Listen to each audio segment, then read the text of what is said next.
kick us off with a little bit more of just who you are, Dr. Matthews, and just what the words that you have to share with us. And as comments come in, I'll just share them to you, and just we want to hear your thoughts, and we can also just bounce ideas off of each other as well. Sure. So in the spirit of being a humble servant, I'd like to start with a quotation from Maya Angelou. She said, "We must celebrate and recognize the contributions of our sheroes and heroes." So for everyone that's on Instagram Live, for everyone who's on Facebook Live, any other portals you're using, thank you for your contributions. Of course, this is the massive, intense period of heat that many of us have not ever experienced in our lifetimes. And so what I'd like to do, and I'm going to call her Ambassador Pavone, because I have always elevated her status. And I had the pleasure and honor and privilege of meeting Sister Pavone last year in Atlanta. And she has since been a speaker at NYU, where I've been teaching for over 30 years. I also lecture at Cornell University, as well as my alma mater, Howard University School of Law. But today's not about me. I'm just a vehicle, a vessel. We're talking about these 5 principles. So let me get started. The framework and the context and the construct of authentic leadership is advocated by a Dr. Bill George. He is a professor at Harvard. I'm teaching my leadership course right now at NYU to my grad students there. And one of the first principles we talked about this semester, and we were on site, we have now transitioned, as Sister Pavone, you and I were just talking about how we're all pivoting. Yes. We pivoted to Zoom a couple of weeks ago. And the first principle I taught my students was authentic leadership. So let me just drill down for a minute or two on each principle, and then we'll allow for some feedback from the audience. Principle number 1 is purpose. And when Bill George talks about purpose, he talks about passion. And notwithstanding what we're faced with today, if you have a passion for what you do, you'll never work a day in your life. And we need to be intentional and deliberate about how we're passionate and purposeful. And it's going to be more difficult today. And we need to take some of this time, and we have 1,440 minutes in each day, probably manifested even more now that most of us are working from our command centers or our bunkers at home. So it would be a good exercise for us to think about, how do we think about our purpose, and how do we repurpose, as we have been faced with, again, this calamity of major proportion. Okay, so that's the first principle. The next one is heart. There's a lot of folks who need our help or need our assistance, and we need to show the highest level of emotional intelligence. How do we show empathy during these difficult times? There may be someone that's in your orbit who is not versed in technology. So perhaps part of your heart is making sure you're an ally to them, someone who's a senior, who maybe is a baby boomer. Now, I'm a baby boomer. I'm not an expert. But I will tell you that, I've become comfortable using Zoom and WebEx, and of course, Canvas and Moodle and Blackboard Collaborate Ultra, only because of my role as a professor and a facilitator and a trainer. But there are some folks out there who need us. They need our heart more than anything else. So why not call someone up on the phone and walk them through the process of letting them understand what Zoom is or what Skype is. They could be somebody that's a neighbor who's 70 years young, and they have all of this anxiety about what's happening. So use your heart and make sure that you expand that love to other people. Dr. Matthews, I just want to plug in there, because I know that in a lot of our conversations throughout the last couple of weeks, one of the topics of conversation with a lot of leaders, particularly school leaders, district leaders, is, in the midst of ensuring that we're literally within hours that their staffs are pivoting and turning around the way they've done instruction. Right. How do they continue to lead from the heart and prioritize it, even in the midst of, all of the different moving pieces? For example, I had a school leader yesterday who they're phasing out, they're doing slowly phasing out to full online instruction with their school community. And she had showed me the schedule. And I asked, hey, like, so where within there are you all prioritizing Right. people first, people, Hmm. your teachers and your students? And so I heard you say, check in Hmm. on that person, teach them the Zoom call. Do you have anything else, any other suggestions that you have? Because I know that this is a place where a Hmm. lot of folks are, it's not just about saying great job to the staff. That's not leading from the That's heart. right. So, Well, and leading from the heart starts with who? It starts with us. And yes. part of being authentic is understanding your strengths and weaknesses, maybe doing a SWOT analysis. Many of you that are educators have done that with your organizations, internal and external. I say, if you want to really become aligned with your heart, is think about your own SWOT. What are your strengths, weaknesses, opportunities, and threats? And all of us here, we're educated, we're gifted, and we're giving to others, which is servant leadership, which is another topic on another day. But I think it starts with you. Plato said the beginning is the most important part of any work. Okay, Socrates said, let he or she who would move the world first move him or herself. So as you show the heart, or you want to demonstrate more heart, use your internal vessel as a way to become a lifelong learner. I know some of us, we reach this pinnacle of masters and PhDs and JDs, and we said we've arrived. But this is a very important time right now where lifelong learning is going to really be important, especially on technology. So it might not be your sweet spot. It may be worse than an oral surgery for many of us, but we have no choice because we're leaders. And we need to show the heart within ourselves so that we can be true to ourselves and we can know our own truth, which Yes. is important. If we don't pivot, then guess what? We're going to stay stale, and that's not good. Yes. All right. Thank All you. right. So Take us we've through. created Mhm. purpose, heart, values. And this really difficult time, our moral compass is going to be the most important thing that we really hold together. And it's something my business partner, Evelyn Sakia Matthews, is also on with us today. It's something she said that was very profound. We haven't gone out much. We're here in Arkansas right now. We also have a home in New York. But she went to the store the other day. The store remains anonymous. It's not really important, and she did something that I think is a random act of kindness. They happen to have some hand sanitizers that came in, and a lot of people were taking 6, 7, or 8, Yeah. and this particular store did not have a limit. Well, she only took 3 because she was thinking in her mind, let me be ethical enough to leave some for someone else. Sure. And I think that's important for us to do, to think about how do we remain ethical and true to ourselves. And Mark Twain said it best. He said, always do right. This will gratify some and astonish the rest.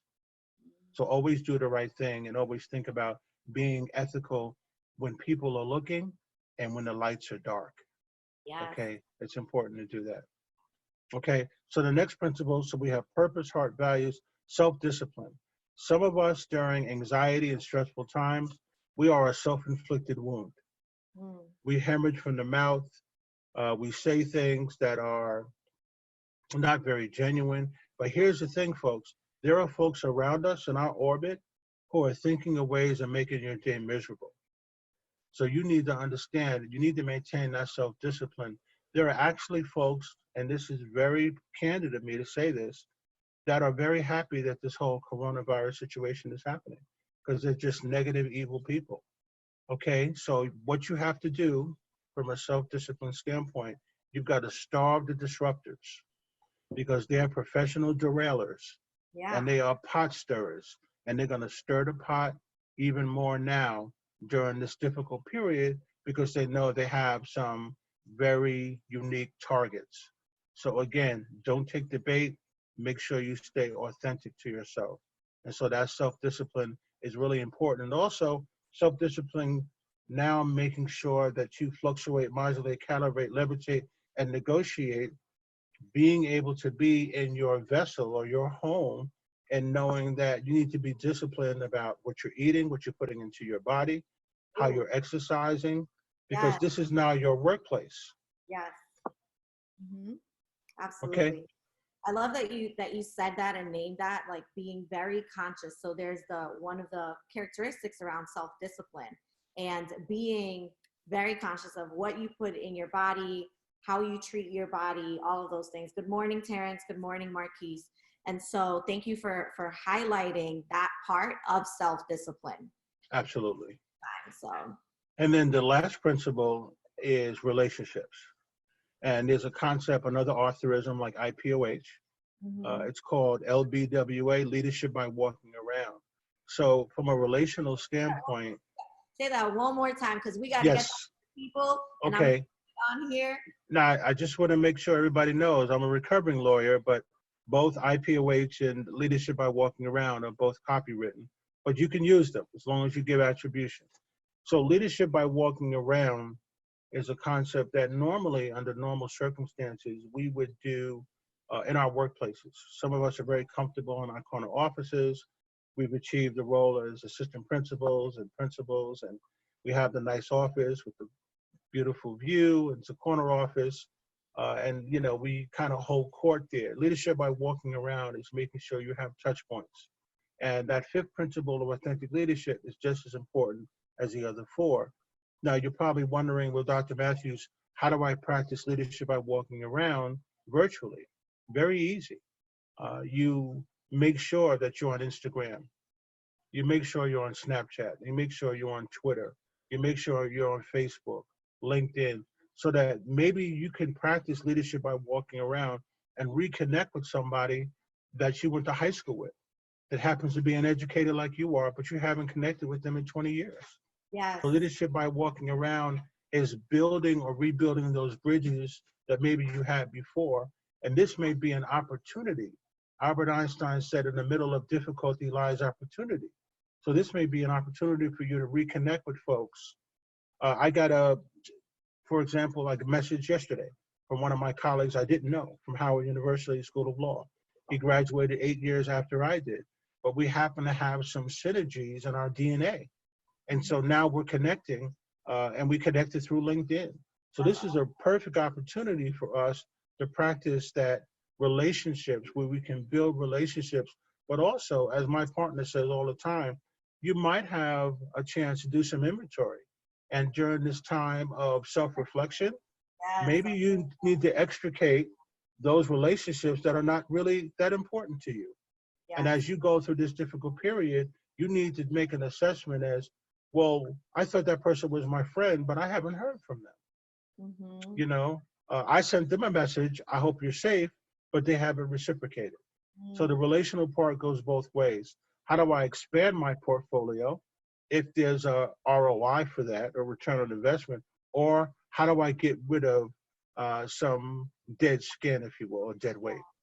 Let's just stay there for a moment, because I think this is a time where there is opportunity to really strengthen relationships. And you all tell us what you all think about this.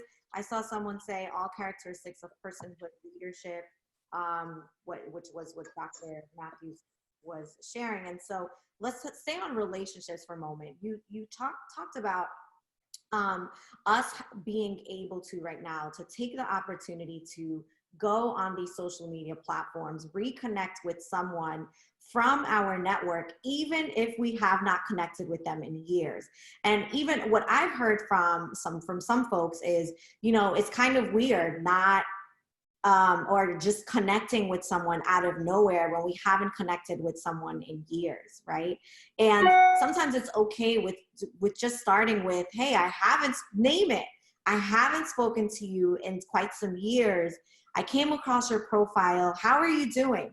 That's one small way to just kind of build that connection. It doesn't have to be awkward. You can just name what everyone knows. But I know that some folks, that's often what stops them, is like, well, what do I say and how do I do that? And do not be afraid to, I know you said also clean house, right? If there are folks in your network who are no longer serving you well, think about that. But I would also say it is also an opportunity to connect with some new people as well on social media in a professional manner. And right. I know that I have met folks in the last year and a half on social media who have become my colleagues, who've become partners in this work. And so don't be afraid of doing that. Absolutely. And don't forget, just to add to what you said, Ambassador Pavone, use the old school way of connecting with folks. Folks seem to forget about telephones anymore. They still work. Yeah. Pick up the phone and call. Just pick up the phone and call. And here's the thing. One of the things we need to be flexible and adaptable about is that folks have different means of communicating. Their preferences are different. So, but make sure you have everything in your portfolio at your disposal so that whoever you're communicating with or re-communicating with or communicating with for the first time, make sure you have the ability to pivot because they may want to communicate a certain way. You know, our son, my youngest son, Jaleel, he likes to communicate primarily through texting. You know, our preference as baby boomers, his mother and I, is, you know, we're old school. We like to pick up the phone and call. But Yeah. because of his preference for communicating is texting, but then again, my wife, who's my business partner, will pick up the phone sometimes and we'll use WhatsApp so that we can see him and see his family. Yeah, exactly. Use the old school way. Yeah, I mean, I know there's some OGs on the line. Y'all understand what I'm talking about, you know? So, but just be flexible. Don't be rigid in the way you're communicating, especially now, because Yeah. people already have anxiety. So they're going to go to what's more comfortable for them, Yes. you know? And And I, may I add to that? Just because I know yes, that folks on here who are consultants who have their own business, and then we'll probably start to wrap this live up. But there are, so that should also be something that is front and center for us as business owners as we are getting our resources out there and telling folks who we are and what we do. Not everyone wants to read a long email. Not everyone wants to read a text. Some people are okay with picking up a phone, you know, you picking up the phone and saying, hey, you know, I just want to tell you like what's going on with you all. Where do you need our support? How can I help? That kind of thing. precisely. There you go. So Dr. Matthews, why don't you share with us a little bit about where we can find your resources. You shared some great knowledge. You are incredibly knowledgeable. Thank And you. I know you've helped a lot of folks along the way. So tell us a little bit about that. Sure. So what we've decided to do in addition to pivoting, which Sister Pavone, you and I have talked about quite a bit with Miss Evelyn, is our ability now during this turbulent period that we've decided, and we've done this our entire career through our business for the last 20 years. In this particular moment, we're offering one-on-one virtual coaching, customized sessions that we're doing. And here are some of the topics. How do we manage stress, work-life dynamics? My partner happens to be versed in Reiki, quantum touch. She's a spiritualist and a certified hypnotist. We also will do sessions on conflict resolution, critical incident stress debriefing. So for anyone who's interested in that, our information is diversityofficer@aol.com. That's our email address. And our phone number is area code 914. Hold on, let me go ahead and pin that for you as well. Okay, so So that's diversityofficer@aol.com. That's our email address. Yes, there are folks out there saying, AOL, that's an old email. you know, I thought it. I wasn't going to say anything, though. I was just going to put it in Hey, here. I'm 62 years young, but the email address has worked for a long time, so we're going to stay with it. But we have other ways you can contact us. You can find us also at conscioustrainers.com, www.conscioustrainers.com. And we recalibrated our brand a few years ago. We were diversityofficers.com, but because we do more than just D&I work, we do work in organizational change and leadership, conflict resolution. We're both facilitators, mediators, and arbitrators. We do work with unions, corporations, not-for-profit organizations, school administrative districts, universities, et cetera, et cetera. And again, our phone number. And it's conscioustrainers.com, correct? That's correct, conscioustrainers.com. We also, you can find us on a lot of different platforms, Instagram, of course, Facebook, LinkedIn, looking under our tag there. We also, up until a couple of years ago, had a radio show. So you can see some of that content as well on YouTube. Our radio show was called Elevated Dialogue, where we talk about issues in the workplace, such as diversity and inclusion, implicit bias, microaggressions, et cetera, et cetera. And again, our phone number is area code 914-837-4051. 914-837-4051. Okay. All right, you all, you heard it yourselves. This live will be up for the next 24 hours. And we will also be recording this and posting more info to come on that. Thank you so much, Dr. Matthews, for sharing your knowledge and joining us this morning. You'rethebomb.com. And enjoy the rest of your day today. Okay.